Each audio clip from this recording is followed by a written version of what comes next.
అందరికీ నమస్కారం అండి. Welcome back to our channel Samaha creations. ఇక ఈరోజు వీడియో ఏంటి అంటే, ఇప్పుడు శ్రావణ మాసం కదండి. ఈ మాసంలో మీరు ఒక్కరోజైనా సరే ఇలా పూజ చేసినట్లయితే లక్ష్మీదేవి మీ ఇంటికి నడిచొస్తుందనమాట. 7 తరాలు తరగని ఐశ్వర్యం అయితే మీకు కలిసి వస్తుంది. కాబట్టి నమ్మకంతో ఈ చిన్న పూజ అయితే చేసి చూడండి ఫ్రెండ్స్. మహాలక్ష్మికి ఎంతో ఇష్టమైన మాసం అన్నమాట ఈ మాసము. ఈ మాసంలో రకరకాల వ్రతాలు, నోములు, పూజలు ఇవన్నీ చేయడం వల్ల ఎన్నో ఫలితాలైతే ఉంటాయండి. ఈ మాసంలో శ్రీ మహావిష్ణువు అలానే లక్ష్మీదేవి దంపతులిద్దరూ భూమిపైన తిరుగుతూ ఉంటారు. కాబట్టి ఇంత శక్తివంతమైన ఈ మాసంలో ఎన్ని విశేషమైన పూజలు అనేటివి చేయడం వల్ల అమ్మవారి ఆశీర్వాదం అయితే మీకు కలుగుతుంది. అష్టైశ్వర్యాలతో మీ ఇల్లంతా తొలతూగుతుందన్నమాట. మరి ఈ శ్రావణ మాసం అనేది ఆగస్టు 5న రోజు నుంచి స్టార్ట్ అయ్యి సెప్టెంబర్ 3వ తేదీ వరకు అయితే ఉంటుందండి. మరి ఈ శ్రావణ మాసంలోని 4 వారాలు అత్యంత ప్రదమైనవి. సోమవారం, మంగళవారం, శుక్రవారం అలానే శనివారం. ఈ పవిత్రమైన 4 రోజులు శ్రావణ మాసంలో అత్యంత శక్తివంతమైనవి. కాబట్టి ఈ పవిత్రమైన రోజుల్లో ఇంట్లో ఎలా పూజ చేసుకోవాలో ఇప్పుడు మనం ఈ వీడియోతో తెలుసుకుందామండి. శ్రావణ సోమవారం రోజున ఆ పరమేశ్వరునికి ప్రత్యేకమైన పూజలు చేస్తూ ఉంటారు. శ్రావణ మంగళవారం రోజున మంగళగౌరి వ్రతం చేస్తారు. అదేవిధంగా మహిళలు తమ కుటుంబం క్షేమం కోరుతూ శ్రావణ శుక్రవారం రోజున వరలక్ష్మి వ్రతాన్ని చేస్తారు. అలానే శ్రావణ శనివారం రోజున వెంకటేశ్వర స్వామిని పూజించాలి. అసలు శ్రావణ మాసం అంటేనే అమ్మవారికి వ్రతాలే కాదండి, పరమశివుడికి అత్యంత ప్రీతికరమైన మాసం కూడా. ఈ మాసంలో వచ్చే ప్రతి సోమవారం శివ పూజలు చేస్తే ఎంతో మంచిది. ఈ మాసంలో మొత్తం 4 సోమవారాలు ఉన్నాయి. ఆల్రెడీ ఈ శ్రావణ మాసంలో పరమశివుడిని ప్రసన్నం చేసుకోవాలనుకునేవారు శ్రావణ మాసంలో ప్రతి సోమవారం రోజున ఉదయాన్నే నిద్రలేచి ఇంట్లో పూజ చేసుకోవాలి. ఆ పరమశివుని అనుగ్రహం కోసం ప్రతి సోమవారం రోజున తప్పనిసరిగా ఉపవాసం ఉండాలి. ఈ మాసంలో శివునికి ఉపవాసం ఉంటూ పూజ చేస్తే ఆ ఈశ్వరుడు ఎంతో సంతోషిస్తాడు. శ్రావణ సోమవారాలు ఇంట్లో పూజ చేసేవాళ్ళు శివునికి నైవేద్యంగా పచ్చి శనగలను నివేదించండి. ఇలా చేయడం వల్ల ఇంట్లో ఉన్న డబ్బు కష్టాలన్నీ తీరిపోతాయి. ఆ పరమశివుని ఆశీర్వాదం కూడా మీకు దొరుకుతుంది. కాబట్టి అదేవిధంగా సోమవారం రోజున ప్రత్యేకించి శివలింగానికి అభిషేకం చేస్తే అఖండ రాజయోగం ప్రాప్తిస్తుంది. పరమశివుడు అభిషేక ప్రియుడు. ముఖ్యంగా చెరుకు రసంతో చేస్తే మీకున్న ఆరోగ్య సమస్యల నుండి ఉపశమనం లభిస్తుంది. ఆవు పాలతో చేస్తే సిరి సంపదలు వరిస్తాయి. ముఖ్యంగా ఈ మాసంలో మీ ఇంటి దగ్గర ఒక జమ్మి చెట్టును నాటండి. మీ ఇంటి ముందు జమ్మి చెట్టు ఉంటే ఆ పరమశివుడు మీ ఇంట్లో ఉన్నట్టే. అలానే ఈ శ్రావణ సోమవారం జమ్మి చెట్టు దగ్గర దీపం వెలిగిస్తే మీకు ఎంతో మంచి జరుగుతుంది. ఈ మాసంలో మొత్తం 4 మంగళవారాలు ఉన్నాయి. ఈ శ్రావణ మాసంలో మొట్టమొదటిగా ఆచరించవలసిన వ్రతములో మంగళగౌరి వ్రతం. ఈ నెలలో వచ్చే 4 మంగళవారాలు మంగళగౌరిని పూజించాలి. పార్వతీదేవి స్వరూపమే మంగళగౌరీదేవి.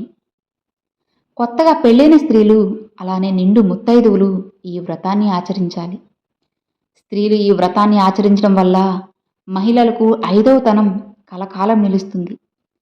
కుజదోషం ఉన్నవాళ్ళు, కాలసర్ప దోషాలు ఉన్నవాళ్లే, అలానే రాహుకేతు దోషాలు ఉన్నవారు శ్రావణ మాసంలో ప్రతి మంగళవారం మంగళగౌరి వ్రతాన్ని ఆచరించడం వల్ల మీ జాతకంలో ఉన్న సమస్త దోషాలన్నీ తొలగిపోతాయని పండితులు అంటున్నారు. వివాహిత స్త్రీలు అఖండ సౌభాగ్యం కోసం ఈ వ్రతాన్ని ఆచరించాలి. అలానే పెళ్లి కాని అమ్మాయిలు వరుని కోసం కోరుకుంటూ ఈ వ్రతాన్ని ఆచరిస్తారు. సంతానం కోసం ఎదురు చూసే దంపతులు ఈ వ్రతాన్ని ఆచరిస్తే మీ కోరికలన్నీ త్వరగా నెరవేరుతాయి. ఈ మాసంలోని ప్రతి మంగళవారం రోజున ఉదయాన్నే నిద్రలేచి స్నానం చేసి ఇల్లంతా శుభ్రం చేసుకుని గడపలకు పసుపు రాసి ఇంటి గుమ్మానికి తోరణాలు కట్టుకోవాలి. తరువాత పూజ గదిని శుభ్రం చేసుకుని పూజ గదిని అలంకరించుకోవాలి. తరువాత మీ పూజ గది దగ్గర ఒక శుభ్రమైన స్టూలు వేసి దానిపైన ఎరుపు రంగు వస్త్రాన్ని పరిచి దాని మీద గౌరీదేవి విగ్రహాన్ని ప్రతిష్ఠించి మీ దగ్గర ఉన్న నగలతో పూలతో అలంకరించుకోవాలి.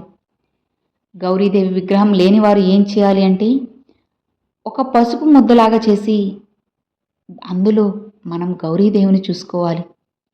విగ్రహం ఉన్నవాళ్ళు విగ్రహం పెట్టుకోండి. లేదు అంటే ఒక పసుపు ముద్దలో చేసుకొని కుంకుమ బొట్టు పెట్టి మీ పూజ గదిలోని ఒక ఎరుపు రంగు వస్త్రం వేసి దాని మీద గౌరీదేవిని ప్రతిష్ఠించండి. తరువాత గౌరీదేవి ముందు బియ్యం పిండితో చేసిన దీపాన్ని వెలిగించాలి. ఈ బియ్యం పిండి దీపం ఎలా ఉండాలి, ఎలా తయారు చేసుకోవాలంటే కొంచెం బియ్యం పిండిని తీసుకొని అందులో కాస్త నీళ్లు వేసి దాన్ని ఒక దీపాల్లాగా తయారు చేసుకొని వాటిల్లో మనము దీపం అనేది వెలిగించుకోవాలన్నమాట. దీపం వెలిగించిన ప్రతిసారి గుర్తుపెట్టుకోండి ఫ్రెండ్స్, ఒక పువ్వు అనేది దీపంకి సమర్పించుకోవాలి. అప్పుడు మీరు లక్ష్మీదేవికి దీపం పెట్టినంత సమానం అన్నమాట. ఆ తర్వాత గౌరీదేవి ముందు తాంబూలం సమర్పించి అమ్మవారికి నమస్కారం చేసుకోండి. ఇక అమ్మవారి పూజల్లో నైవేద్యంగా మీ శక్తి కొద్దీ నివేదించండి. ముఖ్యంగా పరమాన్నం, అరటి పండ్లు పెట్టుకుంటే చాలా మంచిది. త్వరగా అమ్మవారికి హారతిచ్చి సాంబ్రాణి ధూపం వేసి మీ కుటుంబం అంతా సుఖ సంతోషాలతో ఉండాలి అని అమ్మవారికి నమస్కారం చేసుకొని 3 ప్రదక్షిణలు చేసుకోండి. గౌరీదేవి వ్రతాన్ని చేసేవాళ్ళు ముత్తైదువులను మీ ఇంటికి పిలిచి వాయినం అందించండి. ముత్తైదువులకు పసుపు కుంకుమలు తాంబూలాన్ని ఇచ్చి ఆశీర్వాదం తీసుకోండి. ఈ విధంగా మంగళగౌరి వ్రతాన్ని ఆచరించాలి. మంగళగౌరి వ్రతాన్ని చేసేవాళ్ళు ఖచ్చితంగా ఒక పూట ఉపవాసం ఉండాలి. అలా ఉండలేని వాళ్ళు మీరు తినే ఆహారంలో ఉల్లిపాయ, వెల్లుల్లి లేకుండా చూసుకోవాలి. పూర్వం ఈ మంగళగౌరి వ్రతాన్ని సావిత్రీదేవి అలానే ద్రౌపదీదేవి కూడా ఆచరించారట. ఇక ఈ మాసంలో మొత్తం 4 శుక్రవారాలు ఉంటాయి. ప్రతి శ్రావణ శుక్రవారం రోజున అమ్మవారిని పూజిస్తే అష్టదేవతను పూజించినంత పుణ్యం లభిస్తుంది. ప్రతి శ్రావణ శుక్రవారం రోజున లక్ష్మీదేవి పటానికి నిండుగా గులాబీ పువ్వులను పెట్టి అమ్మవారికి పరమాన్నాన్ని నైవేద్యంగా సమర్పించి ఇంట్లో పూజ చేసుకోండి. మహిళలకు అతి ముఖ్యమైన ప్రధానమైన వ్రతం వరలక్ష్మి వ్రతం. శ్రావణ మాసంలోని 2వ శుక్రవారం రోజున వరలక్ష్మి వ్రతాన్ని ఆచరించాలి. ఈ నెల ఆగస్టు 16వ తేదీన వరలక్ష్మి వ్రతాన్ని ఆచరించాలి. ఈ రోజున వ్రతాన్ని ఆచరించడం వీలు కాకపోతే తరువాత వచ్చే 3వ శుక్రవారం రోజున ఈ వ్రతాన్ని చేసుకోవచ్చు. అష్టలక్ష్ముల్లో ఒకరైన వరలక్ష్మీదేవిని పూజించడం వల్ల మీ జీవితంలో కష్టాలు అనేవే ఉండవు. వరలక్ష్మి వ్రతం అనేది ఎంతో మంగళకరమైంది. ఈ వ్రతాన్ని చేయడం వల్ల లక్ష్మీదేవి కృపా కటాక్షాలు కలిగి ఇంటికి ఐశ్వర్యం లభిస్తుంది. భక్తితో పూజించిన వారికి అమ్మ కొంగు బంగారమై వరాలనిచ్చే మహాలక్ష్మి వరలక్ష్మి వ్రతాన్ని ఆచరించే రోజున ఉదయాన్నే లేచి ఇల్లంతా నీట్గా చేసుకొని తలస్నానం చేసి పూజా మందిరంలో ఒక మండపాన్ని ఏర్పాటు చేసుకోవాలి. ఈ మండపం పైన బియ్యం పిండితో ముగ్గు వేసి కలశం ఏర్పాటు చేసుకోవాలి. అమ్మవారి ఫోటో కానీ అమ్మవారి రూపును కానీ అమర్చుకోవాలి.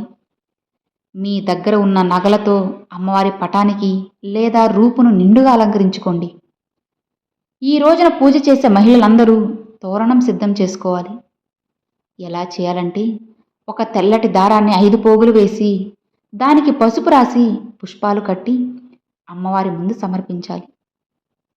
మొదటిగా గణపతిని పూజించి అనంతరం మీరు ఏర్పాటు చేసిన కలశంలోనికి వరలక్ష్మీదేవిని ఆవాహన చేయాలి. అష్టోత్తర శతనామాలను చదివి ధూపదీప నైవేద్యాలను తాంబూలాన్ని అమ్మవారికి సమర్పించాలి. అనంతరం కర్పూర నీరాజనం మంత్రపుష్పం సమర్పించి మంగళహారతి ఇచ్చి పూజగదిలో ఉన్న తోరణాన్ని స్త్రీలు కుడి చేతికి కట్టుకోవాలి. చివరగా మీ ఇంటికి ముత్తైదులను పిలిచి వారికి తాంబూలం సమర్పిస్తే వాళ్ళని మహాలక్ష్మి భావించి వాయనం ఇవ్వాలి. ఈ విధంగా వరలక్ష్మీదేవి వ్రతాన్ని ఆచరించిన వారికి అఖండ రాజయోగం లభిస్తుంది. ఇక ప్రతి శ్రావణ శనివారం రోజున వెంకటేశ్వర స్వామిని తప్పకుండా పూజించండి. మీకు సకల శుభాలు కలుగుతాయి. అర్థమైంది కదా? Thanks for watching friends.